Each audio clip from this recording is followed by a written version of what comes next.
Hello, welcome. Thank you so much for coming out. I know we have some first timers here, so I'm just going to explain really briefly what Nice Moves is.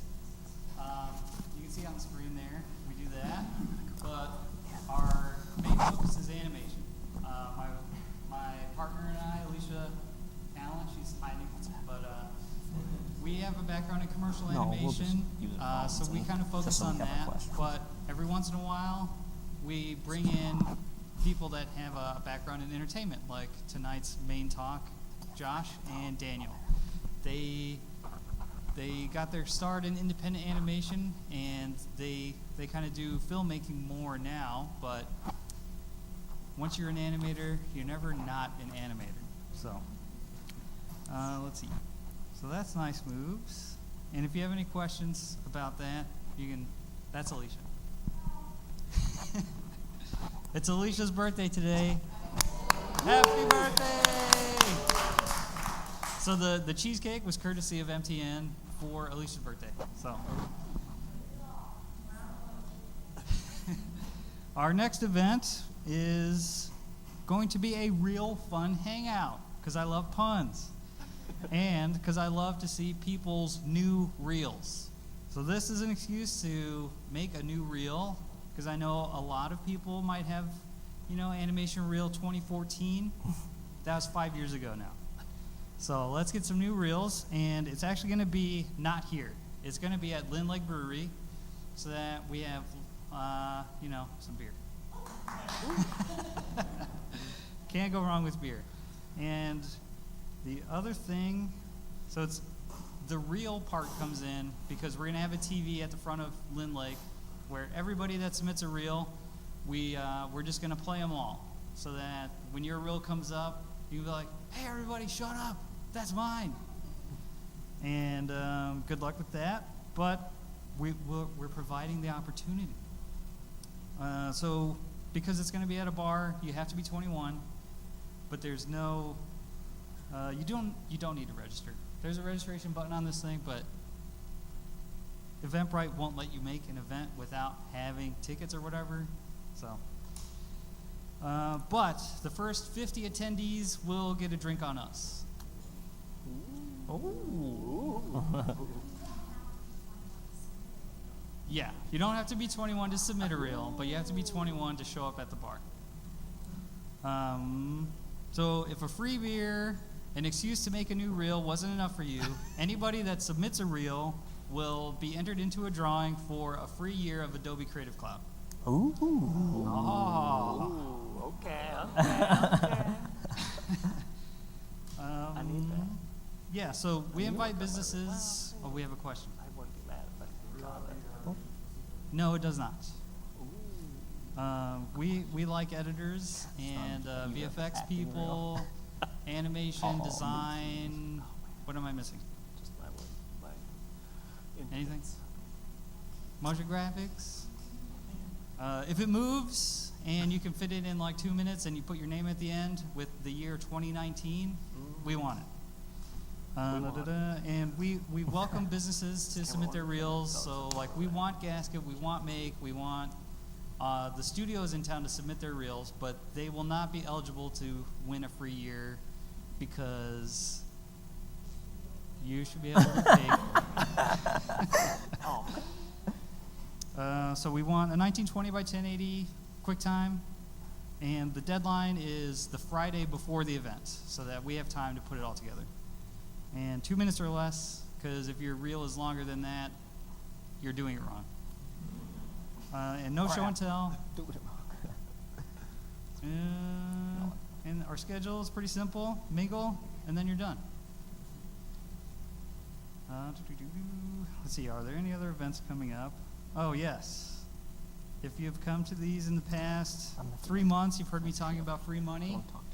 Well, it's still here, but you only have 2 more days for the State Arts Board Artists Initiative Grant. That's a mouthful.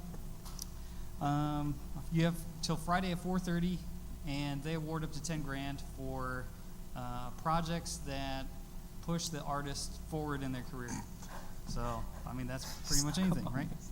And then if you want to submit pitches, I know Josh, you've said you've submitted like 5 pitches to Catalyst. 5 pitches.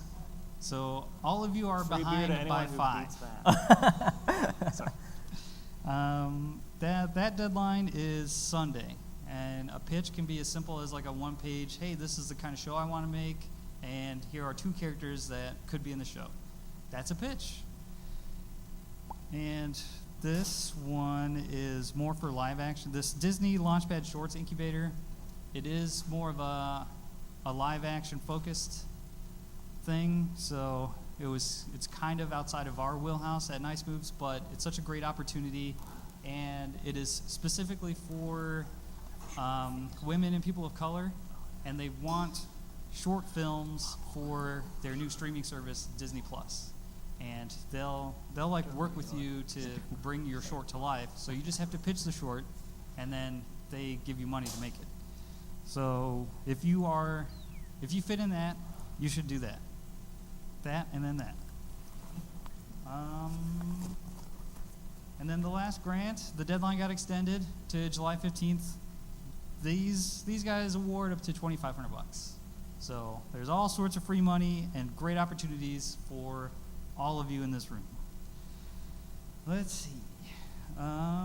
That's it, because I guess during the summer people want to hang out outside rather than like make events or whatever. So we are on to show and tell. Is Sarah here? We are on to the main event. Oh, boy. I told you it would be fast. Yep. Yeah. But yes, so we Anyone. have Josh Stifter, independent animator, filmmaker, and Daniel Degnan, writer, actor, BFF, is that fair to say? Yeah, Yeah, sure. maybe. We haven't established it. Yeah, We haven't I defined those am rules. going to hand it over to them. right on. Okay, Thank you, thank you. so I'm curious how many people here have seen Rebel Without a Crew?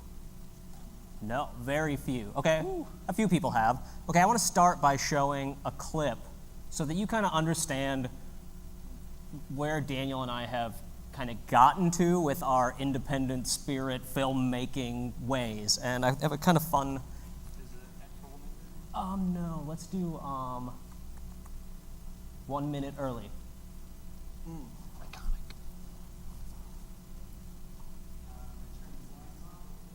So this is a scene from the show Rebel Without a Crew. If you don't know what that is, it's a show that Daniel and I were on. It was a reality show Daniel and I were on where we made a feature film for $7,000, shot in 14 days, and we premiered the movie called The Good Exorcist at South by Southwest 2 years ago. And this is a clip that kind of shows us with a few of the cast members who came onto the movie, but shows how small our crew was, what we had to do, and the fun we had. Welcome to our ranch. Let's start, because we got to get going. You want to get a C-stand in here? Nope, I'm good. So want it to tilt down while I'm here.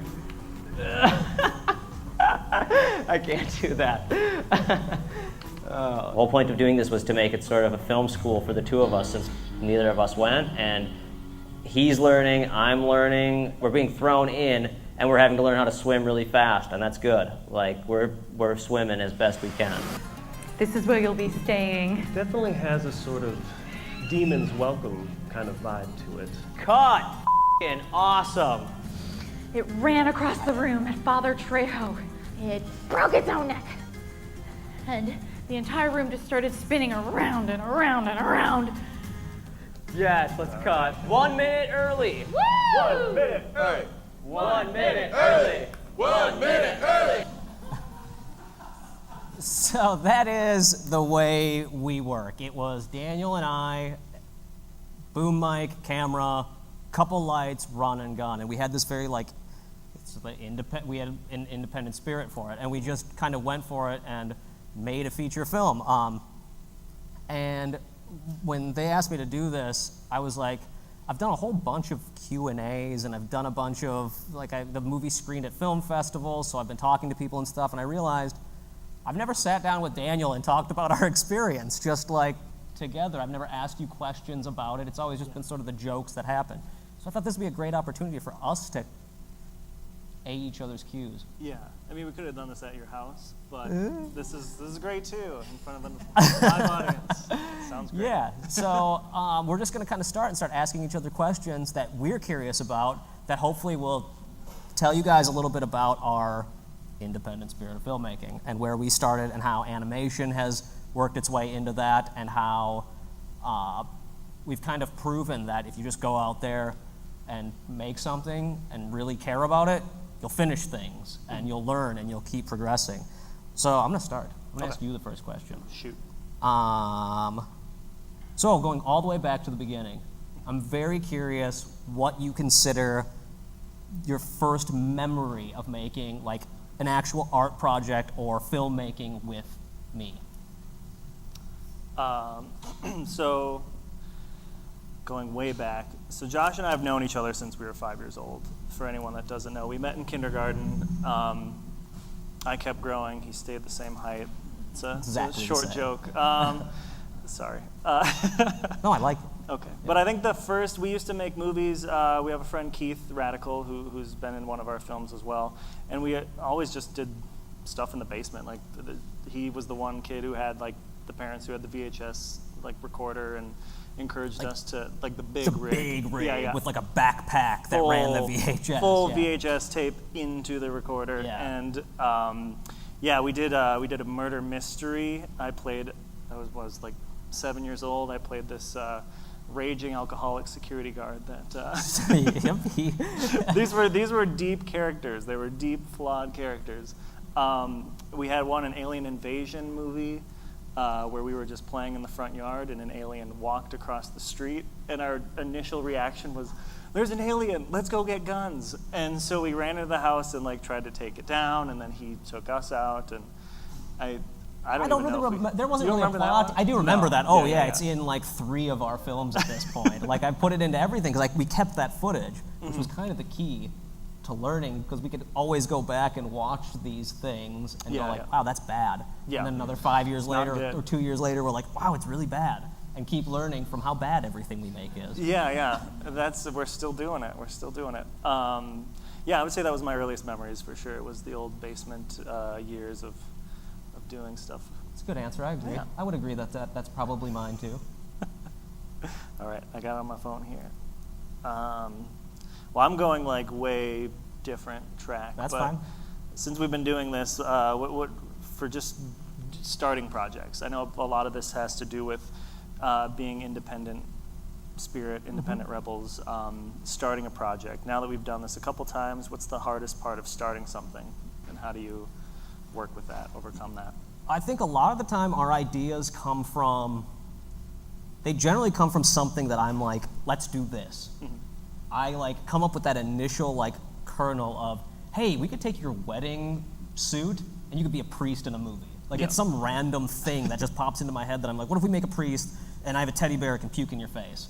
And that's in one of the movies. And so every idea starts with me saying, okay, I have this kernel of an idea, and then you take it over, and then it comes back to me and I can storyboard, that's the best part of the process. For everyone here who's animating, who are animators, you have the best job because that first initial animatic or that first like beginning, you get to make something out of like absolutely nothing. It's just paper and an idea. And as rough as it is, it's still the most like personal and sincere thing. Everything else after that has like outside forces messing with you and tearing it apart and breaking things down, and it never is as like important as that first time you put it down.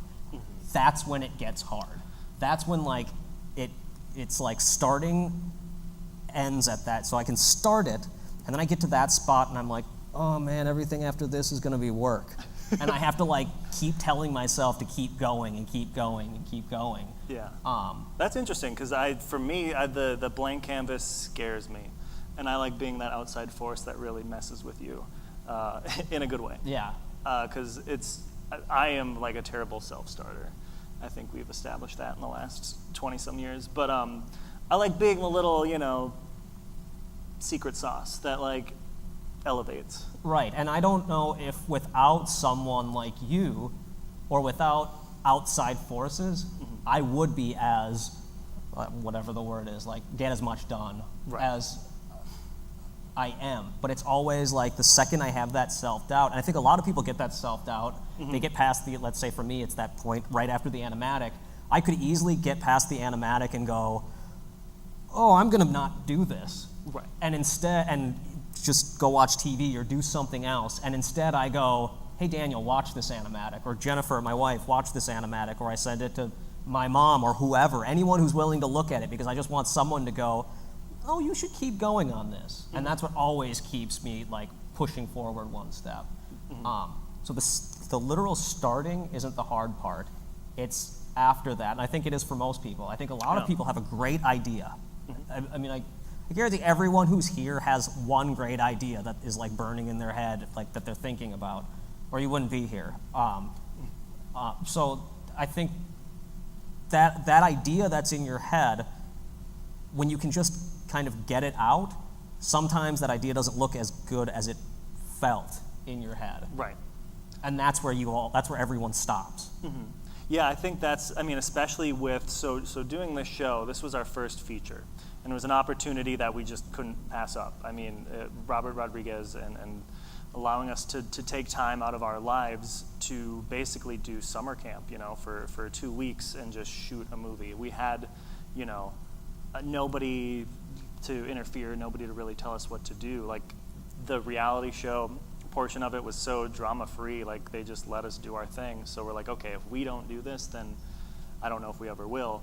And so in doing that, we sort of found that, oh yeah, you know, there's no shame in arriving with a half-baked idea or arriving with something that's a little rough around the edges, because just showing up and just doing it, you're gonna push through. You're gonna naturally keep going forward. So we wrote a script like in 2 weeks. 2 weeks, yeah, because when I got, I talked about this at the pitch thing that Nice Moves did last time, I think, but when I got the call about being on Rebel, the one stipulation that they had was they asked, do you have a feature-length script that you can do for $7,000? And obviously my answer was yes. Yeah. But I didn't have a script. I had no idea. So I called Daniel Right. that night and was like, duh, we got to make a movie. You want to be a clown or a priest? Like, well, I'm already a clown, so I'm gonna go with a priest. Yeah, right. Yeah, no, I mean, we fake it till you make it. It's like the oldest adage of all time. Unless you like totally don't know what you're doing. Within limitations, like just say yes. I think that's, I prefer that more than fake it till you make it. Just say yes. Say yes to like those opportunities, because that was like the most focused we've ever been, like just because we had to be, and like under the gun. We didn't even collaborate together like ever. It was remote. I mean, we have opposite schedules, opposite lives. Everything was done over the internet, and we just, you know, hammered it out within 2 weeks. And we're like, yeah, here's this script we've been working on for years and Yeah. years, Mr. Rodriguez. Yeah, right. And yeah, we somehow made it to the end. Yeah, which I remember they called me, so it was a Friday night, and I got an email I had to work, I had to go do something on Saturday morning. I think I had to do like a contract gig on a Saturday morning. And I laid down to bed, and I was just like, I'm gonna check my email one more time. And I checked my email, and it said, we need your script by midnight. And I was like, what? So I started typing away, and I was reading through it as I was typing, obviously, and I was just going, Robert's gonna look at this and it's just gonna be instantly thrown. It was so filled with typos and it looked so bad. Like I was so embarrassed, but I had no choice but to send it. And they picked it. So that's the proof that I thought I had made garbage. And obviously it was garbage. But Robert Rodriguez liked it, so that worked out for me. Yeah. I think, yeah, you definitely just learning to say yes to stuff, because you don't know. I mean, we didn't know what we were dealing with, what we were going up against, and you know, I think they at least saw something in what we were doing that spoke to them at some point, you know, or in some way. Otherwise, we wouldn't have been there. But if we had just said, no, you know, we don't have the time to do it, we don't have a script, we don't whatever, you know, or even we're not good enough. Like Yeah. we had Yeah. another factor to this is we had actually gone, the movie that we just wrapped up, or we're just wrapping up now, it's called Grey Woods Plot. And it's a movie that 3 years ago, we had gone out in the woods for my birthday. For my 31st birthday, all I wanted was to go out in the woods with some boys and film a movie. Yeah. And I just want to give you a gift card, but we Nope. camped instead for weeks. and butt dog chains at Walmart. But we went out there for 6 days and we filmed this movie, and we came back and I was like, well, we don't have a movie. We have some footage. Right. We have some pretty Lots shots, of but I would footage. not call this a movie in any way. Oh, lots of footage. We had 40 minutes of my friend Keith setting up a tent. Yeah. It was. That's how I knew we were in for a treat. I arrived late to the camping trip birthday party filmmaking extravaganza, and I see Josh behind the camera and our friend Keith setting up a tent, and I roll up on him like, "Oh, hey, this looks great," and we like start reviewing the footage, and I'm just like, 40 minutes of that. So how long is Keith building the tent for? And he's covered, and then this is the first day, and Keith is already covered in mosquito bites. Yeah. Which I'm like, well, there goes continuity. This kid's gonna be just mosquito bites at times, at other times not. Yeah. But then on the last day, and I was like, okay, this movie is dead. Like, I'm just done with this. Yeah. And we went on Rebel, and I was like, well, at least this time we know that the fun that we had the first time, we're gonna have it professionally filmed. Like, we're gonna have this amazing photo book or this photo diary of this experience that we're gonna go on, which I wish we would have had on the first adventure. Even though the movie didn't work, the adventure was awesome. Right. So I kind of assumed going to The Good Exorcist, we'd fail, but we'd make a really goofy, stupid reality TV show. We'd have a blast. We'd go on dad vacation. And then we made a movie that I really loved.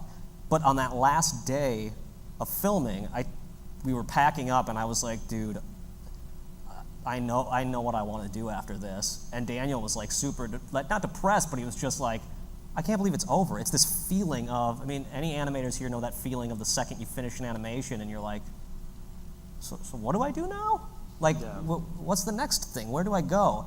And that's what it was. We did the martini shot, the final shot. We shook hands.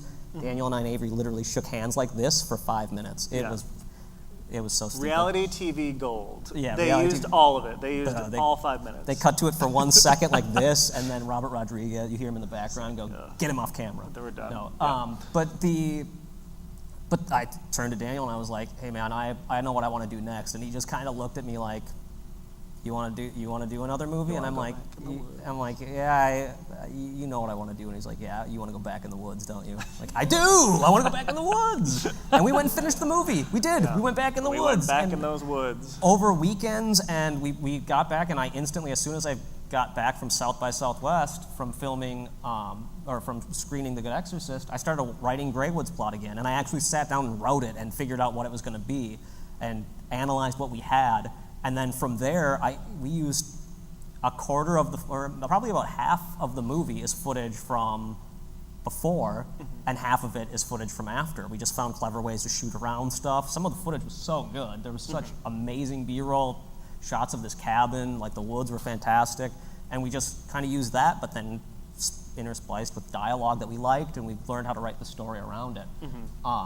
Which is, that to me was like the biggest proof to myself that if you like look at what you've done and you have this feeling of, so I should have quit, I should have given up on that project, but I had this feeling like I had to finish it, and playing into that gut instinct was like the smartest thing I've ever done, because I'm so proud of that movie and so happy with how it's coming out, and it kind of shocks me that we went back and did it. Like, I'm Yeah. blown away. Same. All right. I think part of that too is just like we came back to it with intent.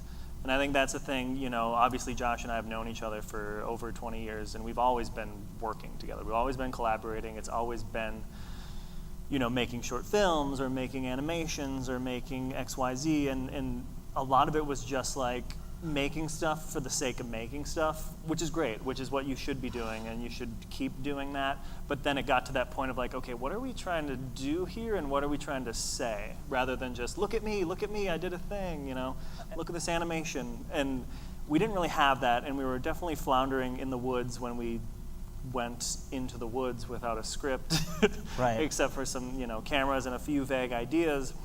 And then the experience of shooting our first feature, we're like, oh, this is what it is. You know, this is what it's should feel like, is having that intent behind it, and like yeah, the intention is here's a really, here, it literally is a love letter to the films that we grew up with, like just the 80s, corny.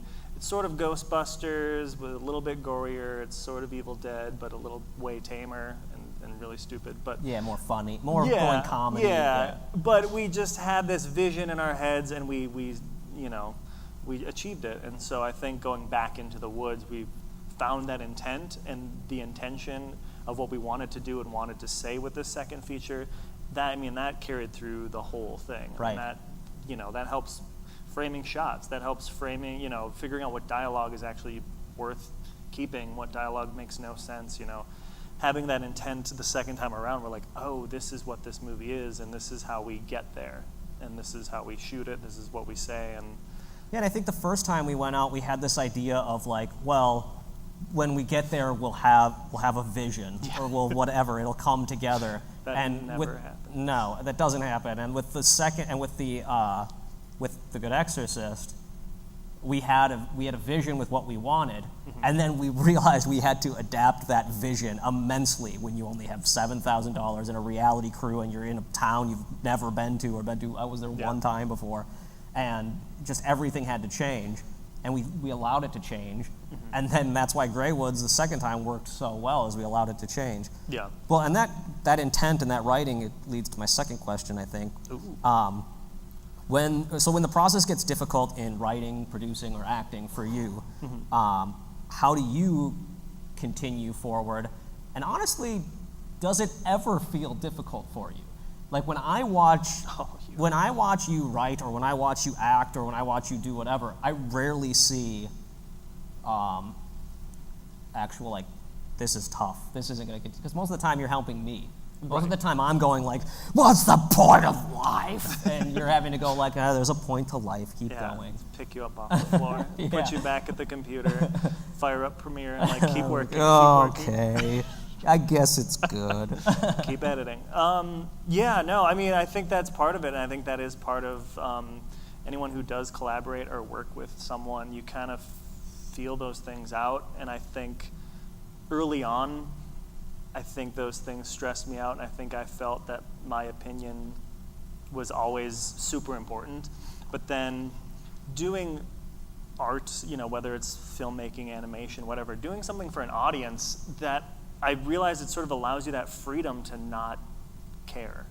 And that might be different for you, I think, most days. But like when you put your work in front of an audience, it pulls you away from, just focusing on that one frame or that one shot or this, right. The way the audio sounds here, the way this sounds here, because you're seeing it through somebody else's eyes, and they don't see those things. They see it as a full, living, breathing, picture. And so I've been able to sort of have that detachment, but realize what things I need to say are like really important, and what things I think are worth fighting for, and the ones that are like, Because if we're working on a script, or if we're working on a rough edit, I'll have a notebook of ideas. I'm like, ooh, I don't like this, I don't like that. But then I'll sit down. I'm really quick to bring like my wife in, or a friend of mine, and be like, hey, do you want to watch this with me? And then I adjust, which I know I do not do the that. last thing you do. And then so I just bad like at that watch them like, oh yeah, this is fine. Like none of this matters. Like that thing that it's whatever. And so I will say I've learned from you Yeah. to get better at that. Like, I didn't watch The Good Exorcist with an audience until the 2 days before it was due. I watched it with my wife, who then watched it and said, hey, someone peeks their head around the corner in that shot. And I was like, what? No! And it was one of the reality crew people who just like, oh, and ran off. Yeah. And I was like, oh man, I gotta export another version of this and remove it. She's like, it's fine, people will think it's a ghost. Yeah. Like, True. Can you turn the opacity down? You'll look like a ghost. But I learned from that experience it's okay to show it to people and get feedback. And with Greywoods, that's been so massively helpful. Like showing it to your wife, then showing it to my wife already, which is like way too soon to be showing it to her. And she also gagged through half the movie, but she didn't. She struggled with a couple scenes a little bit. But what was I saying? Oh, but I've gotten much better now at showing people, and on my Patreon, I actually did a test screening, Yeah. which was like one of the most amazing, fun, riveting events ever, because I was watching a movie without an audience, because they were watching it on their computers or on their TVs or however they were watching them, and I was just sitting there watching the movie with Keith was there as well, watching it for the first time, and just waiting for the movie to end to get the feedback from them live over the internet. And I was like, I don't know if people are liking it. Luckily, Keith was, he had some whiskey and was having a great time. Right. So that was a lot of fun. But then it ended, and I had this, like, people were just, like, spewing their thoughts in the best way. Like, their favorite parts, like what I asked specifically, what's the thing you think needs the most work? And there was so much that was different than I expected. They would say things like, the audio in this scene seems wonky. I'm like, the audio in the whole movie isn't even started. It's a rough cut. Like, I barely started on it. That one scene is the only one that was wonky. So it actually helped me a lot, because it helped me focus on little things that I know that they need to be fixed more, but it also helped me disconnect, because I wasn't sitting in an audience with people who were watching the movie, and I was going like, why they didn't laugh at that part? Or did they think that audio was bad? Instead, it just ended and they were like, I really loved it. Or I would fix the audio in this scene. Or it's weird that he had a nose in one scene and not in the other. It's like, well, the visual effects aren't done yet. I'm still working on that. That is the caveat. Like, watching stuff with people, like, people are crazy. Like, that's another thing too. Watch stuff with people and then realize what they're focusing on, what their feedback is, and I'm just like, okay. Yeah. Like, not to call out my mother-in-law, but my mother-in-law has some wild theories about all of our movies, and I'm like, really? That's what you were focusing on? Not like the plot or the characters, whatever. Right. Sort of those moments where I don't know. I found them like liberating to not get hung up on all the minute details, because at the end of the day, you just have to make sure that the beats work cohesively as a unit for whether it's a short film, an animation, whatever. You just need to make sure that you're conveying what you want to say, and you're doing it in a way that works, rather than worrying about why something's off, or why certain goofs happen. So yeah, I'll pass it over to you with a question. It'll be a good one. Oh, I know, this is rough. How many burger hats do you own? That is on here. I hate to admit, I only own the one. Okay, well, and it gets worn you gotta, way too much. You gotta wash that. I need to get a couple more burger hats. Well, this kind of goes into what we're talking about. So potentially, what are like some of the unforeseeable pitfalls or negatives of being independent, of working fiercely independent? I mean, the thing that is really hard to explain and see is, especially to animators, because I know what animators go through to get anything done, but the sheer amount of time that has gone into this while working a full-time job. Like, it's been a full-time job making films, making animations, learning every piece of this process for 15 years. Like, it's really my life is making these films and doing, and like, it started with animation purely because I couldn't ask these guys to come over and film every day. So that's all I wanted to do. I lived for it. So asking Keith to come over one time a month, I was like, okay, can you come help out or whatever? And my friends would come and help, and which is why we shot this movie. And people at Greywood's Plot, the second one, or even The Good Exorcist, and people see your performance and they're like, wow, he's really great. But it's like, he wasn't he's not an actor though. And then they're like, what? Because he acts in it. It's like I had hired a professional actor, which he's not at all, but that's because I realized we have been acting. We've been acting, we've been learning this stuff together. It's like when you sit down and give me a critique on the edit, it would be easy to be like, well, he's not an editor. But you have been editing. You've been watching the stuff we've been doing. You know how cuts work. You understand the process. And so I think one real, like, a fault of the independent filmmaker, the independent animator, or any independent artist is getting so focused in the beginning on one aspect that you really like and not thinking about the other things, and not thinking about how, like, so like recording music, I owe so much credit to. Now, I don't really play music much anymore. I do it for fun, but it's not a passion of mine. I just play guitar every once in a while or whatever. But knowing how rhythm works, understanding literally recording guitar and seeing how a sound wave looks, that makes such a difference in the edit, because you can look at your edit and be like, oh, here's where this sound is. You understand what it looks like visually, and also with like the rhythm of it all. I sent for The Good Exorcist, I sent a scene with an evil piano to the guy who was going to do the score, and he sent it back and said like, hey, what temp song did you score this to? I was like, I didn't score it to a temp song. I just edited it. And he's like, it's rhythmically perfect. Like I just place a rhythm and it plays flawlessly to this. And I was that's playing music for years. I just got rhythm through that and could figure. I got the rhythm, man. You got the rhythm. I've been telling you that for years. You never Let the listen. rhythm take me over sometimes. And that piano scene, it worked. And I think sometimes the independent artist also takes themselves way too seriously. Like I remember we wrote this scene with well, you know what? I'll show the scene first. Oh, yeah. Sorry. It's I thought you were going to stand up and leave. I was just, you know what? Forget this. I'm going. It's the Abaddon scene. Oh, yeah. Rebel Abaddon. Roll the clip. This is the first day that I seriously, part of me just wants to with. I don't know if my movie's any good. Right now, just watching it, I'm like, where's the blood? There is nothing Josh about this. I gotta go crazy with the blood now. We're gonna be shooting Abaddon first. So Abaddon is like this ball of nasty. Abaddon is a crucial part of the movie. He's the demon that has been plaguing the ranch and the main antagonist of the film. Wow, that looks great. 14 days on set of the world's scariest. Trash bag movies. That looks pretty wicked. Wow, this is so weird looking. I love it.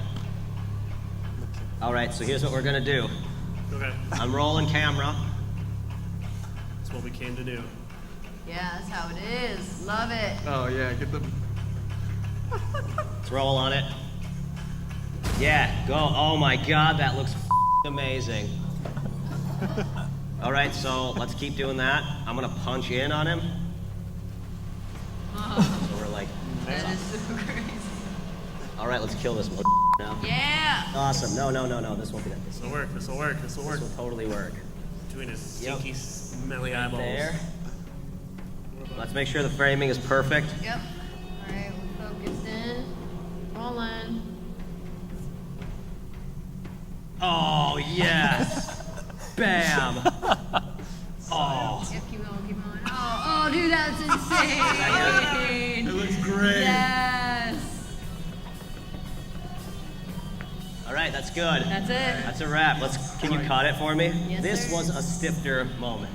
This is what I like to do. Okay, so some of you have seen this movie, some of you haven't. That monster, As good as it gets. that's as good as it gets. That monster turned out really fun and trauma-y and gross and weird, and I was really proud of how it came out. You see what it looked like there. Like, it's just a trash bag. It cost us like $12 altogether. Like, literally $12. The most expensive part of it was we had to buy like All the trash bags. all the trash bags. We didn't have one trash bag, so we had to go buy like $8 worth of trash bags for one trash They don't bag. sell them singular. No, we thought about stealing one, and I'm like, no, we're going honest on this. Yeah. And those the like tentacles that were moving around or whatever, those were like Halloween store, these like snake skeleton things from Target that my wife had bought like 3 years ago. That she's like, yeah, maybe someday you'll use these in a movie. And I just hoarded this crap, and it turned out being used in the movie like 10 times. Like we used those a bunch. But that's what I wanted to show that because when I first came up with that idea for Abaddon and seeing it, I wanted it to be like epic. For $7,000, I can't go epic, obviously. And I had to accept the fact that as, you know, an indie spirit artist doing something like this, you may not be able to do the vision that's in your head. You may have to like tone it down, figure something out, and work on something different in post. And it turns out seeing that as the monster is the best way to see it. It actually Yeah. works into the story better than I had originally intended it, because we see a bigger version of that monster earlier, so seeing this one makes more sense. You get to see it like what it really is. So it kind of works in its own way. I Yeah. hadn't thought about it like that. You have to embrace those things. Definitely. Yeah, I think like we spoke on earlier, like working with intention, you really need to like lean into those limitations, because otherwise it just, it feels forced, and that shows up on the screen, again, whether it's film or animation. I think it was smart of us to sort of be able to work on the film while we were shooting the film. It didn't feel like it at the time. It was stressful as all get out, but it made for a better movie experience overall, because then it wasn't, oh, this is good, ooh, this is really bad. We were able to make that, in the context of the whole thing, make sense. And Right. so being able to like rely on those limitations rather than try to work against them, you have to do it no matter what the project is. Otherwise, it's just you're losing time and money possibly, and all kinds of stuff trying to force stuff. So Well, and I'll move on to my question to you. That was a question to me, right? Sure. It's my turn? Okay. Yeah, So, yeah. speaking Great of... answer, by the way. Yeah, okay. I don't know if I answered the question or not. nah, that's all right. Oh, what was the question? I don't know. Okay. How many burger hats do you own? 6. Ooh. But so it sounds like the way we're talking, everything, like we succeeded everything, which is totally not true. We fail constantly, and I'm curious if there's a project you can remember that we've started that we never finished and we probably will never go back to. Oh, I mean, a lot. I don't know any offhand, but I mean, I'd say that was like the first, let's see, out of 20 years, that was probably 5 to 7 years of our Right. working relationship. Yeah, so many things abandoned or finished and then just kind of like, Right. discarded. But The adventure of making it was more important than the actual product. yeah, I mean, I think so. I mean, like we were saying before, I think there's something to taking ownership of everything. Because if you're working independently or even with a small group, like, you have to own those things of like, yeah, I'm an actor. I mean, sure, you can put that in quotes and you can question that, but, I've done some work. And, and we wrote, like, I'm now a writer, an actor, I've done some editing, we've done, some filmmaking, and, like, being able to that's 10 years of collected experience put into what we're doing now. So even though it wasn't necessarily good, we were learning, and, Right. we were, making it toward, all of it work towards something, and I think it was where we're at now. Sort of. Right. But we'll keep getting better, I hope. I think, yeah, and I think that's the key, is you're always getting better. And you can't like, I could watch anything we've made and find fault in all of it. I mean, I listened to, like, an interview with Ridley Scott where he talked about the failures of Alien, which is one of my favorite movies. And it's like, the failures of Alien, it's a masterpiece. So I think that having that independent spirit with that is even harder, because a lot of times you're doing stuff alone. Mm-hmm. It's going to have a lot more flaws. And what you have to come to accept is the fact that those flaws are what make it good as an independent artist. People love those flaws. The right people love those flaws. Yeah. And every movie is someone's favorite movie and someone's most hated movie. So Yeah. or any piece of art. Someone will look at this and be like, it's crap. Someone will be like, it's amazing. Right, yeah. I mean, it's all subjective, and so just kind of, again, taking ownership of that, then, like, you can't fail, and nobody can tell you it's a bad movie. It's like, yeah, I know, I was there. I filmed it. I know it's a bad movie, but I love it, And so taking that away and working, as long as you do it with intent and do it the way you want to do it, then you can't fail. And, like, that was the biggest lesson for The Good Exorcist for me, was like, oh yeah, this is a crazy movie, and this is not for a lot of people, but that's okay. Right. Well, and for- when I would see that, when I'd go to a screening, like a film festival screening, and I would see, half of the people were kind of like, okay, this is low budget, indie, comedy, horror, whatever. Mm-hmm. And then half of the audience would be like, yes, finally something that is like this. It was always a great feeling, but it just really was seeing that dichotomy. I learned to enjoy it almost.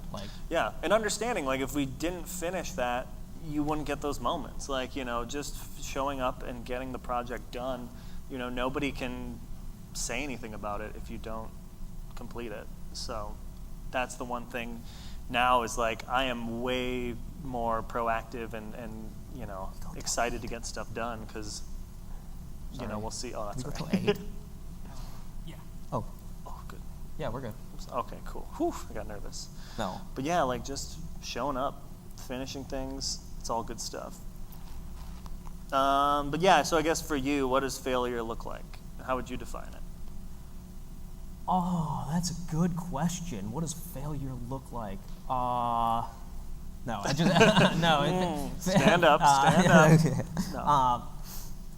Failure to me is that, like, when I thought about Greywoods on the last day, and I looked at The Good Exorcist and what we had accomplished, and I thought back to Greywoods, I'm like, wow, man, we failed. We really failed at something.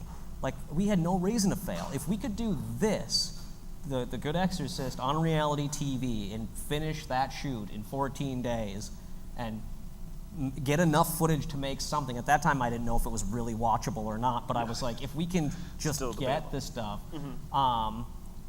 why can't we do Greywoods? That seems so achievable. And that was why I wanted to go back, because I was like, man, that's the one thing in life I feel like I really failed at.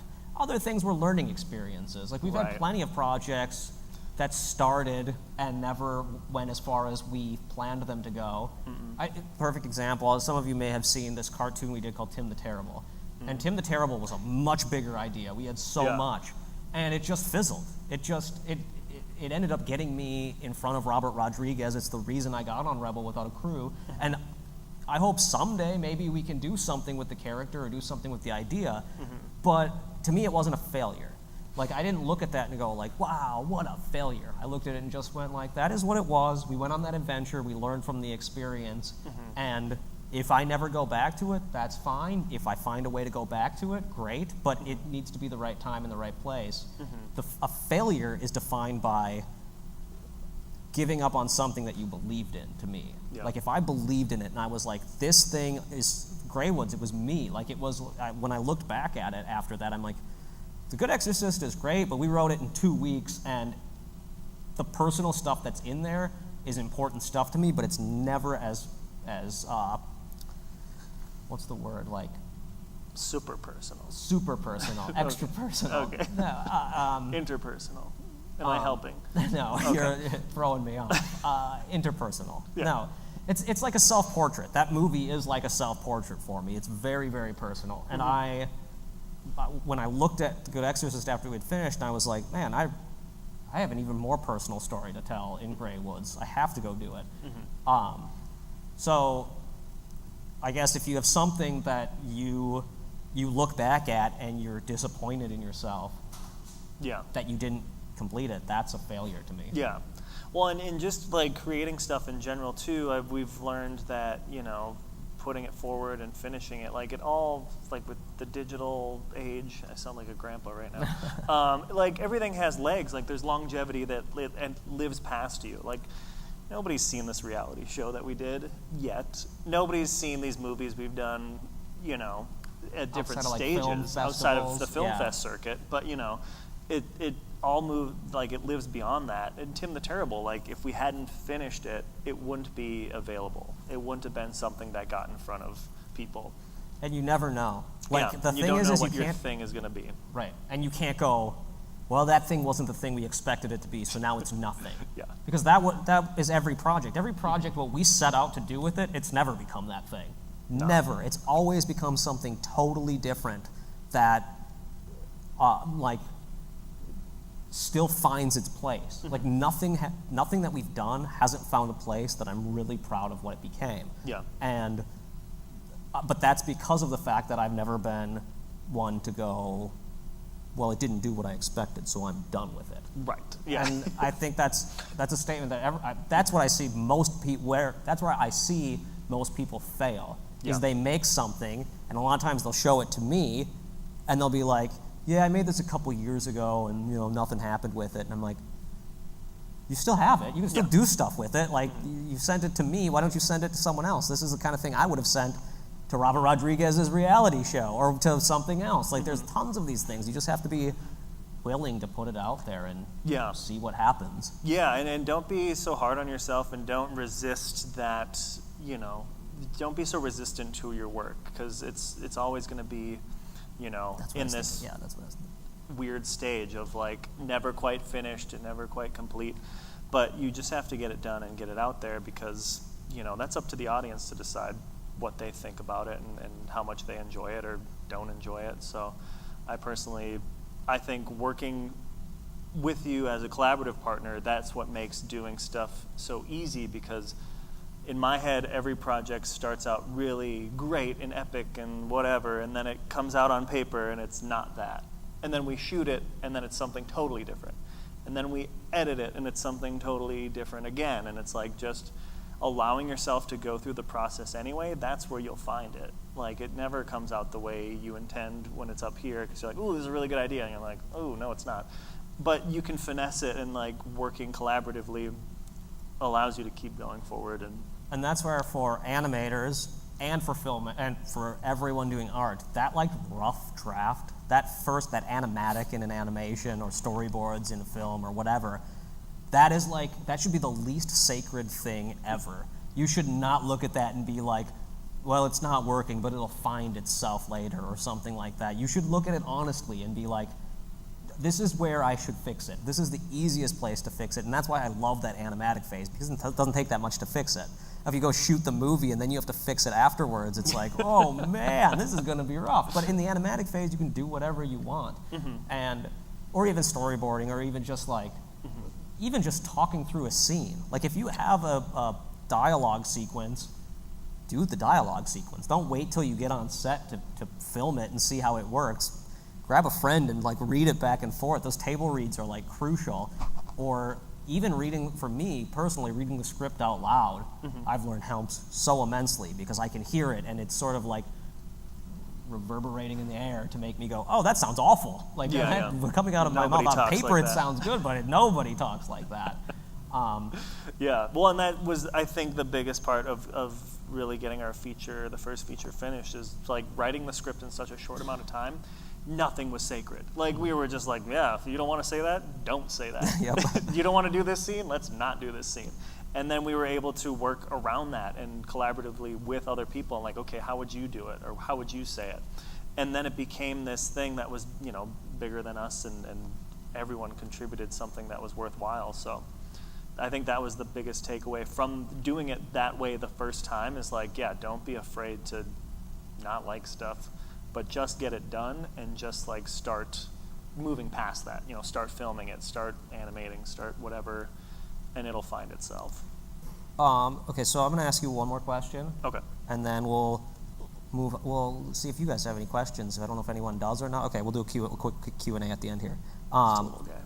Yeah, so we talked about failure, we talked about starting the process, we talked about all of this, but to you, we kind of talked about how others see success, but how do you personally feel, how do you find something to be successful? Like, at what point do you feel like something is a success?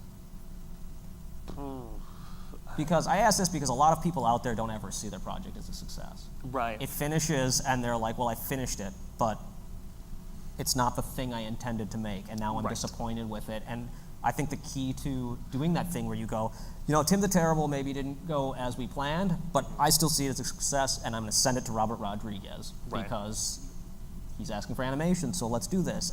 Or there's something else it could have gone to or whatever. So Yeah. Well, and we spoke before too. It's like not feeling satisfied with the finished product, but then also like completing something, and then that void, just that darkness in your stomach of like, oh, it's all done. Now what do I do? Except just stare into this blank, abyss, and like, what's the next thing? I don't know. I'm scared. Right. But yeah, working, I don't know. Which then you have Daniel's lucky because he has me. No, because Right. I'm insane and throw out 50,000 ideas Oh, all yeah. the time. So if I wake up, if I have a weird dream, I'll be like, what do you think of this? What do you think of this? And only the good ones stick. And that's the beauty of having someone, Yeah. finding that person that you can throw a million ideas at, and when one of them sticks, it sticks hard and it stays for forever. Yeah.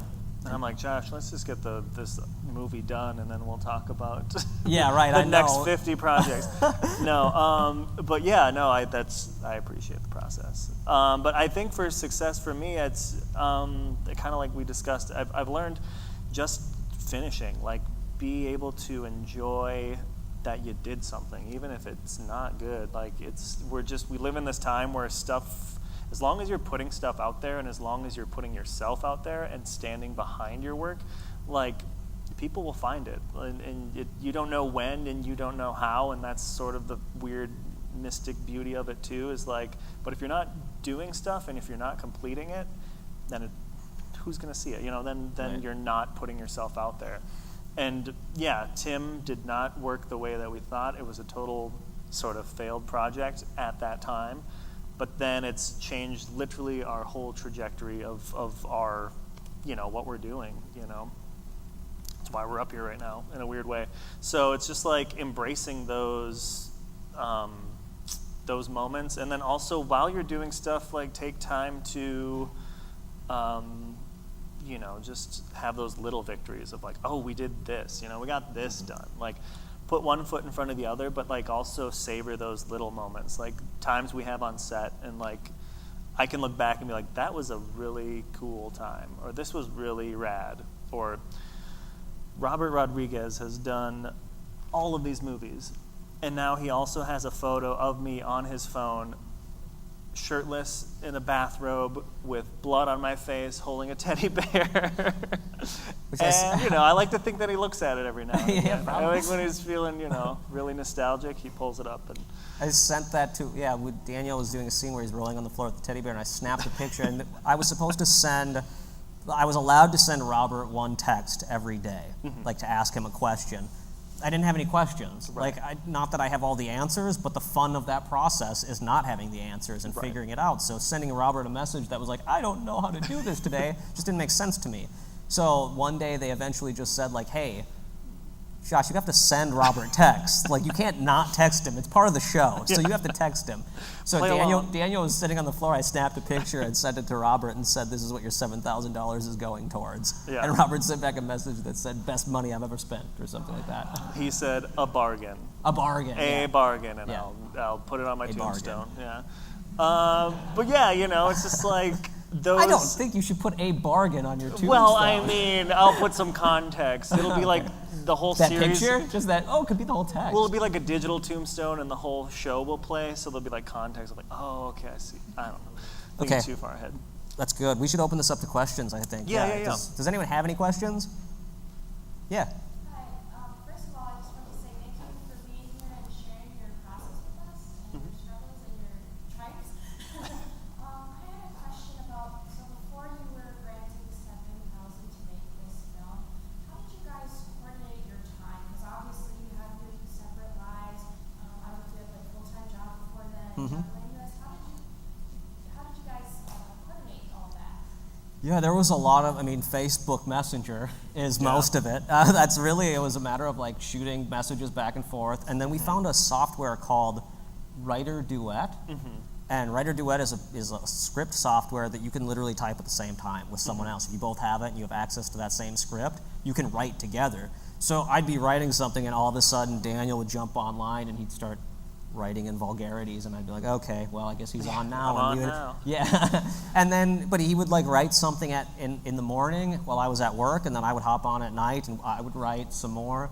And our process often is like, I'll write the bones of a scene. I know like we need to get from this positive to this negative Yep. to get to the next scene. I understand like the structure of script writing, but I can't write the jokes and I can't write the dialogue as well sometimes, or I just forget about the characters because I'm thinking so big picture that I'm like, I don't care what Stanley would do or what Father Gill would do in this scene. I just want him to get mad so we can move to the next scene. And then Daniel would hop on and start messing with that and figuring it out and how to make it better. And then a lot of times, I mean, honestly, it's Facebook. It's sending, not being scared to export a clip of a scene Yeah. and send it to Daniel, and then Daniel not being scared to go like, we need to change this scene, or this is fantastic, or whatever. Yeah, I mean, we work. He has 2 kids. I have 2 kids. I had twin boys when we went to Austin to shoot. They were 6 months. They were babies. So even 6 months? Something like that. Itty bitty babies. Called in a lot of favors. Yeah, I mean, but you just have to, again, if you believe in what you're doing or you believe in a certain project, you have to like do it. And this was like, this particular thing was a once in a lifetime. So it's like, heck yeah, the kids will be fine, honey. I got to go to Austin for 3 weeks. Bye. I'm kidding. But you It also wasn't- went to wasn't quite like Detroit Lakes. But you didn't have kids at the time, but you went to Detroit Lakes for 6 days, and it's a matter of sometimes compromising Yeah, it's a other things and sacrifice. just going and Yeah. doing it. But And I think that it's funny because, sorry not to go on the whole thing, but like we've been doing this for a long time, and I think a point of contention for us was when we were younger creatives working together, we didn't know, we were just kind of shooting aimlessly, so we didn't know which projects were worth our time, so we kind of battled back and forth, like, I don't know if I can give you this much time to work on this, or I don't know if I want to do that, or Right. This and that, and now that we've sort of retooled how we work together and also started doing stuff that really meant something to the both of us, you're going to find that time. Then you're going to start making that time, no matter how crazy life can get, I'm like full-time dad Monday through Friday, and then I work weekends. He works Monday through Friday, and he has his weekends wide open, and so it's like we have complete opposite schedules, but the internet's great, and doing stuff you really like. and finding the days where it's like, you know what, I can take a Wednesday off if Yeah. you can take a Wednesday to go do this. Like we find days where we're just like, oh, can we make this work? And sometimes that's like the hardest part, honestly. Like the hardest part is just finding time to do these collaborative projects, or figuring out if this is the right project to be collaborating on, or how to make it work. And but yeah, the internet. That's really the answer. Is the internet makes it so much easier. I don't know how we wouldn't have done it before without being able to just text each other or and then answer later. Right. Yeah. Yeah. You have more questions? Yeah. You see that The Exorcist was your first feature? Yep. So, you never had a feature before, basically, 90 minutes, or I don't know how long. Yeah, about 90 minutes, yep. How did you know how to fill up the time, and how you got structuring something on that scale? You made shorts previously, how would you, is it just based on your knowledge of movies? You say, okay, this part needs to happen at 10 minutes, 15 minutes. We kind of, so the way I write a script is I lay out 40 note cards, and then I start filling in scenes that I want to do. So it's like, I have this idea, I don't know where it's going to fit, but I'm going to write it on a note card because it's going to be fun to make him wrestle with a teddy bear with a tentacle coming out of his mouth or whatever. Or I want to make a killer Bible, or I want to make an evil, it was actually supposed to be an evil fireplace, and I changed it to an evil piano or fiery piano. So Yeah. that's the adapting of it all. But I had an idea for a scene at this point, and it's sort of like writing a bunch of short films and figuring out what that short film needs to say in that moment and how the characters will react to that short film, and then structuring a story around some of these ideas. And that story kind of starts to build itself. And it doesn't feel like that when you see the movie, but when you're writing it, it makes it so much easier to be like, I know these things I want to do, how do I get there? And then when you start doing that, the how do you get there has become more fun than those scenes, as fun as they are. Those other scenes where you're like, man, I love this character. I can't wait to play with this character more, and I love this. So, and like with Greywood's plot, we had filmed the 6 days in the woods, and we had a bunch of like ideas for scenes from those 6 days, and stuff that totally didn't work.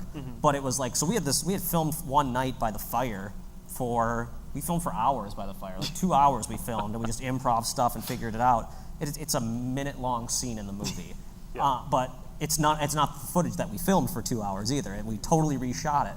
But when I saw that scene, there was one little thing that happened in it that I was like, I feel like that's important to still get in there. So I rewrote it, retooled it, and we put it in there, and it's so far worked at every screening I've shown to people. People really like the scene. And that little tiny scene came from 2.5 hours of random footage. And so with that process, it was a little bit different, but that's sort of what it is starting with what you know you want to do and starting with what you know more than anything. Both of the movies have animated sequences in them because I know animation. I've directed animation. I love animation. And I don't know if I'll ever make a movie that doesn't have some kind of animation in it. Yeah. Well, and in working with mixed media, that allows us the opportunity of, okay, if this movie is like 85 minutes long, well, okay, the animation can go 5 minutes longer. Yeah, that's like, I mean, with especially being like independent and running and gunning, like if we've come up with another idea, like we thought we wrapped with Grey Woods, but I think we might do one more scene just because everyone's like, it needs one more thing. 2 more scenes, 3 more scenes, a few more scenes. I keep going back and forth. I'm at 2 right now. Yeah, so I mean, just shooting it, watching it, seeing where it's at, and finding the pacing while you're doing it, I think that helps, rather than just doing the script and then just being like, this is it, this is all I'm going to do. But obviously you can't do that on a bigger production, but that's one of the opportunities you afford of doing it yourself and doing it independently, is if we think a scene doesn't work, we can lose it, and we can shoot something totally different. We can write something totally different. We're not completely beholden to the script in terms of length or in terms of quality. You'd be surprised what you can get away with. We started filming this movie 3 years ago, and we went and made another feature and then came back to it, so we're still filming things 3 years later, and I was like, we're old dads now. People are never going to see the 3 years ago Oz. No one ever notices. They don't notice at all. Like, maybe my wife would, but no one else ever would, so. But that was question. Yeah, that was a fear going into Austin and shooting for 14 days. Like, are we going to have enough footage to make something? So I mean, we just kind of kept the camera rolling, and it's like, worst case scenario, some of these scenes go a little too long, or it doesn't quite make sense. But we just sort of improvised it. Yep, and we shot a lot of and I also had planned on.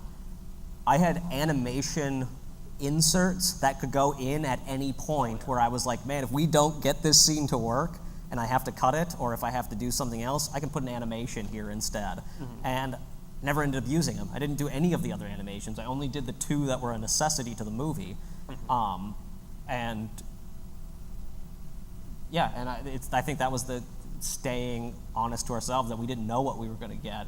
And the script doesn't just write itself or get written and then you're like, that's it. Yeah. You gotta, with this kind of movie, you got to just go for it and keep building on it, and have a point where you're done with it. Yeah. But that's a whole nother story. We could probably take one more question, right?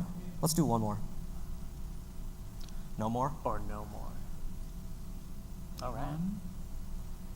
That's all right. Yeah. Yeah.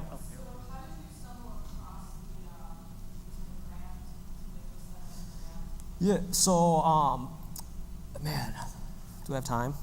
Yeah, I have time. I could do this quick. Quick. So we did that cartoon, Tim the Terrible. It's a total failure. And then I did another cartoon called Other Fish. And I did that with a guy named Josh Roush, who was the assistant to Michael Parks, who is the actor from like Kill Bill, from Dusk Till Dawn, a bunch of different movies. And we got his voice in it. Michael Parks passed away, and that was the last thing he had ever done.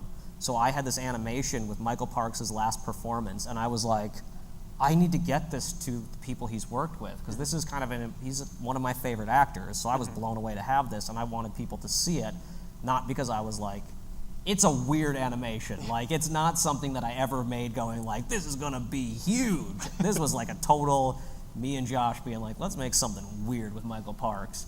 But I wanted Robert to see it, and so I just happened to see, it was literally the day they were due. On Facebook, it popped up that El Rey Network, which is his network, was accepting animations for a short film showcase. And I was like, well, this cartoon doesn't fit with Robert's stuff at all, but I'm gonna send it anyway, because maybe he'll see Michael Parks' last performance and dig it. And I was like, well, if I send Tim the Terrible, he's more likely to watch him, because he'll be like, Josh Stifter, I guess I'll watch him. He's sending in everything. I'll give this guy a shot. So I sent them in. Robert doesn't watch them when they go in. I like how you think that, I even know. though you know how the process works. I do, but you see Robert looking at 2 different files. I'm like, no. No, and I knew that, but I was just like, all right, I'm going to send it in anyway. And so they call, and then I got a call from El Rey Network, and they were like, hey, we loved Otherfish. Thank you so much for sending that in, and but we want Tim the Terrible. And I was like, what? That's so crazy. I just threw that on just to get my name in there more. And so they flew me out to Troublemaker Studio, or not to Troublemaker, to El Rey Network, and I was on the show, whatever. While I was there, I was talking about Rebel Without a Crew, the book, which if you like film, you've read it. Like if you like to make films, you've read Rebel Without a Crew. If you haven't, if you don't like filmmaking, still read it. It's so good. It's like the best book. I read it like every week. So anyway, I was talking about that, and the showrunner for the other show was like, hey, we're doing the show. Is there any way you could do an animation, a feature-length animation in 14 days? And I was like, no, that's impossible, obviously. And then, which is crazy that's not obvious to some people, apparently. People who work for a TV studio.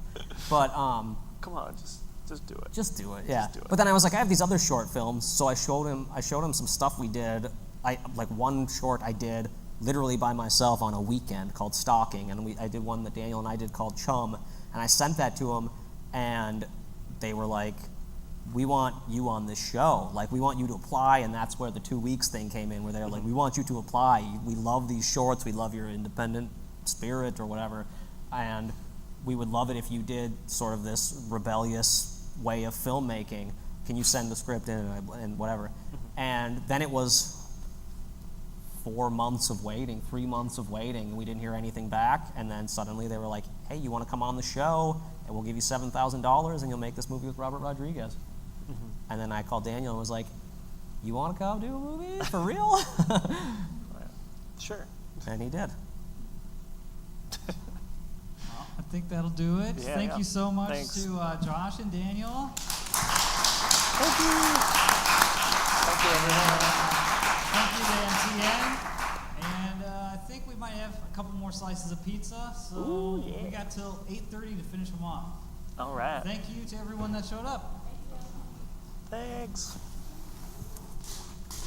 Oh man, my shoes are stinking.